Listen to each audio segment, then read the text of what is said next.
Hey guys, welcome to another episode of Dunn and Dunn. I'm Marcus Dash here with blocking tight end extraordinaire, former Chiefs tight end Jason Dunn. JD, how we doing, buddy? How was your Christmas, man?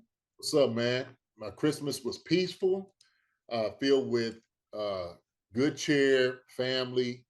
We had a wonderful time. So I'm here and just enjoyed the whole week. The whole week was beautiful, and especially the Chiefs winning. That was a wonderful, wonderful Christmas present. We knew we was going to win. We just didn't know what to expect, right?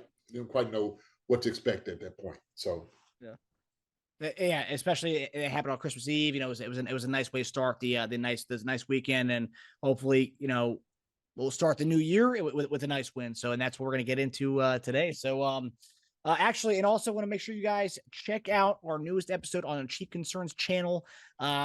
Pretty cool look at some of the, I guess, the guy behind the amazing looks that we see from players from 1998 to 2022. We have the Chiefs personal barber, DeJuan Bonds, coming on the show and talking to us about all different types of stuff, stories about McCole Hardman, Patrick Mahomes, JD, and Eric Warfield, talking all stuff. That was pretty cool to hear from him. And I didn't realize he was the guy also behind the Eric Hosmer haircut, which I rocked that back in 2017 or 2016. And so it was cool to talk to him. And yeah, definitely subscribe to our channel and get more of that. JD, was it nice catching up with your old friend? oh, it was wonderful. It was wonderful to see DeJuan, and he looks as good as ever, looking as clean, as dapper as he always does. But man, it was some great times, and when I get out to Kansas City, try to run into him whenever I'm out there. But it's always good to catch up with family. He's like family, So that's Chiefs family. That's my brother, man. For a lot of guys, he's been doing it for a number of years, but it was a wonderful time. Great episode for guys to really, catch up in and see what goes on and like the integral parts. A good look as far as like what goes on with some of the guys behind the scenes. Yeah. And I always love those kind of stories because I think DeJuan was going to bring on a current player and was like, I think DeJuan's story in itself is pretty damn cool. Because, I mean, we see the players every weekend. We see them throughout the press conference and stuff, but we don't see the guys who make the guys look so, so dapper and freaking Yeah. great with their haircuts and, and all that stuff. So it's awesome that we got to see a little look behind the curtain with the Chiefs locker room. Oh yeah, no doubt. No doubt. But we also talk about the Denver Broncos game. So definitely tune in for that. So we're going to talk about the Denver Broncos game right here. So JD, we're going to start off with a player you are concerned with. So as we look to week 17 against the Denver Broncos, who's one guy or position group you are concerned with based on what we saw against the Seattle Seahawks? One guy that I'm concerned with that. So I'm not really going to say I'm concerned so much, but you kind of keep an eye on. And I'm going to bring this guy up. And actually, not this guy up. I'm not going to bring him up. I'm going to bring this group up. And I think people had said some things about this group, which I don't really, I'll say, is there a concern? No. But I'm looking toward this group to see what they can do. And that's the wide receiver group. That's the wide receivers, right? Because we know we have McCole Hardman's out there in the game. Didn't see it as much as Sky Moore as I thought it would see. Okay, he made some good moves and was out of there. Justin Watson came in. He had a couple of drops, and so, of course, Kadarius Toney coming back, Juju, MVS. So we're looking for these guys to really come out and have a good week. Is it concerned about maybe the rotation, how they use the guys, how to utilize them? I don't know. I'm just saying I would like to have seen a little bit more Kadarius Toney out there catching some passes. I would have liked to see Sky Moore out there catches a little bit more passes. So I'm just having a little concern. I'm wondering about like why these guys are not getting a little bit more shots as far as a couple of bit more opportunities to showcase what they can do. Not taking anything from Justin Watson. I think he's got a place in what he can do. I think he needs to catch a ball a bit better than he was, and he knows that.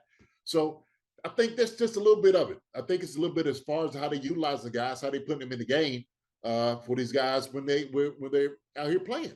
That's it. So that's my one concern as far as like how to utilize the guys. What is the rotation for reps with the guys is something I'm looking at. And so this week is going to be one of those things from this week to the next week to see how they utilize the guys to get ready for the playoffs. Because it's very important who you're going to have in, especially when you're going to make this run. And so you got to get guys ready. You got to get them prepared.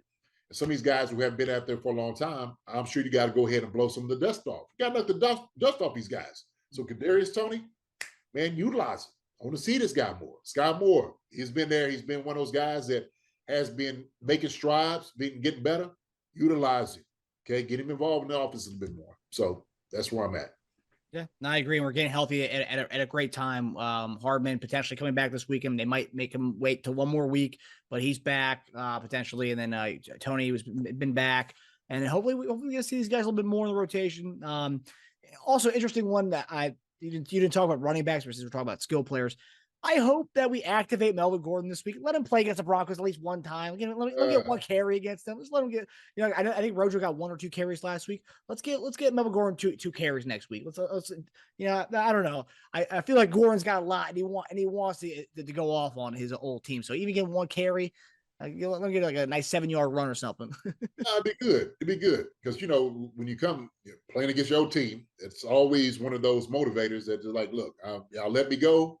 I'm gonna show you what I got when I come over here. Yeah. And so now it'd be good. If he got a few carries against the Broncos, that wouldn't hurt. I'm not looking at the Broncos to cause any damage to the Chiefs. So this would be a good week. You want to utilize him? Go ahead and put him in there. Gordon, hey, come on, Melvin. Bring you on in here, man. Get you a couple of totes. See what you can do. Do your thing. Yeah. I think that was the last game. I think he got cut after that game, or was it before that game? No, he got cut like the week before, and we were like, oh, we should play this game. Yes. So yeah. Yes. But hopefully we may see him a little bit. Okay, so next is a player you are not concerned with. So as we look to week 17 against the Broncos, who's a player position group you're pretty excited about, pretty happy with? Position group, player group that I'm not really concerned about. The defense, secondary. Those guys, man, I think they played really well. There was one series before the half, of course, where there was multiple penalties. Okay, on Joshua Williams.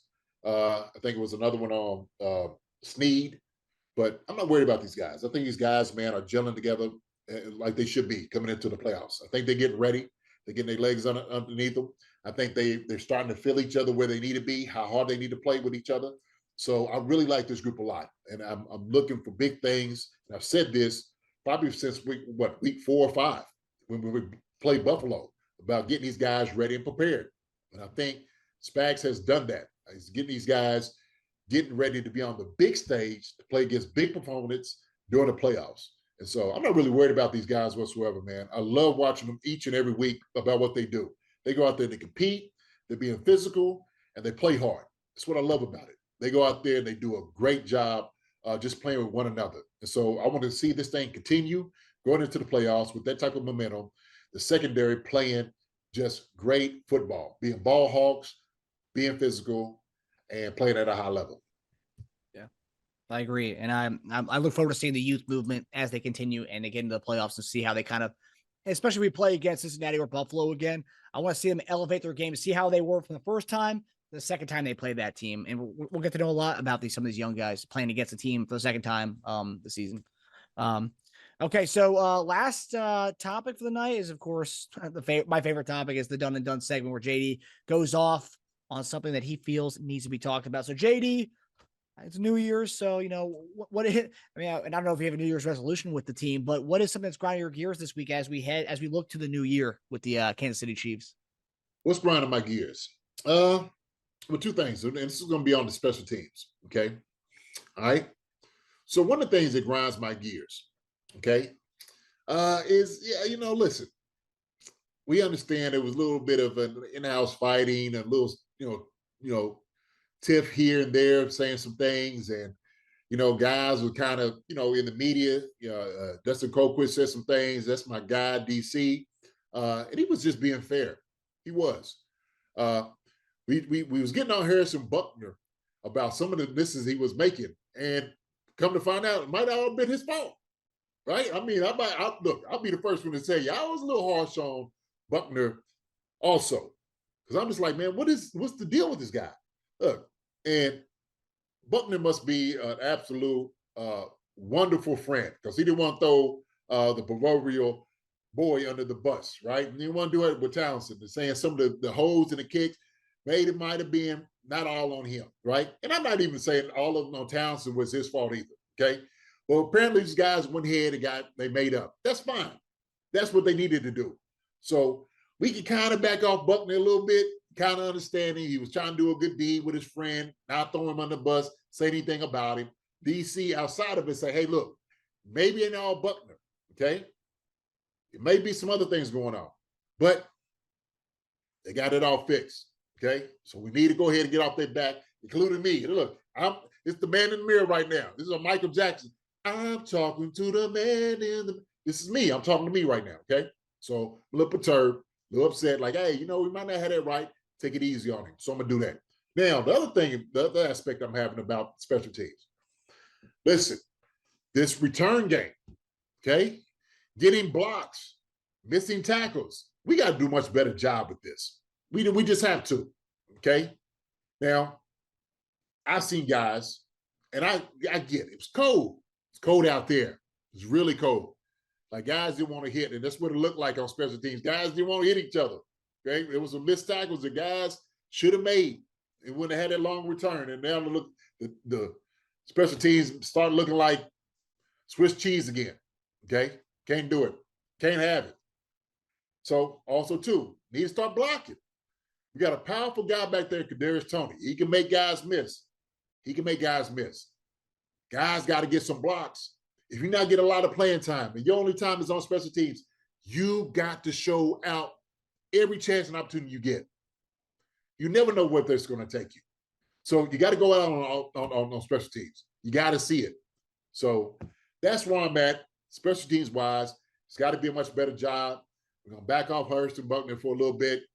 Get on these guys going down covering on special teams. You got to make the tackles. Got to get some blocks so we can push Kadarius Toney to make a couple of runs, a couple of returns to help out the offense. It's all about field position. That's it. So you got to do a much better job. So I'm just saying that, hey, let's enjoy the Chiefs. New Year's going to be coming around. These guys are going to be looking good. I know they're going to get the win this week with this whole team that's imploded and it's crazy and everybody, all the Broncos they're coming here in pieces. That's what they're coming in pieced up. So, hey, should be a great contest for the Chiefs, all right, to go ahead and put these kiddies to bed. But with that, I'm done. All right, JD. And, the next 2 weeks we have two teams that are imploding in a way. You got Broncos, Hackett getting fired this week. And then the following week we have the Raiders and Derek Carr just got benched and he's not going to be coming back to the team. He's going to be away from the team for the rest of the year. And yeah, he won't be reporting to the team for the rest of the year. He's done. Yeah. Are you kidding? Apparently it's going to save them like 30 something million or so. I don't know. I mean, essentially, yeah. Dude, when this come out? Because I haven't been paying attention then. I must not have been paying attention. The Raiders hadn't even been on my radar to even pay attention to what's going on. So, so this is interesting. The decision to bench Derek Carr reportedly came from owner Mark Davis, according to Vic Tafur. In addition, many in the NFL believe that Carr was willing to waive his no-trade clause due to his competitiveness and drive to try and prove the Raiders wrong. Tafur added that after meeting for 2 days, Ziegler and McDaniels were prepared to keep Carr the starter for the final 2 weeks before deciding his future. But Davis, who's been upset and annoyed with Carr, made the final choice. He added that Davis has been frustrated with Carr's play and timidness while also not seeing on-field results even after spending heavily on Devontae Adams. So, yeah. wow. Yeah. Woo! So, two teams, two last games. We've got two teams that are on the fritz right now. So we should come away with these 2 wins the last 2 weeks of the season. Absolutely. Disarray. We need to go on this win and just get out of it. Leave them alone after that.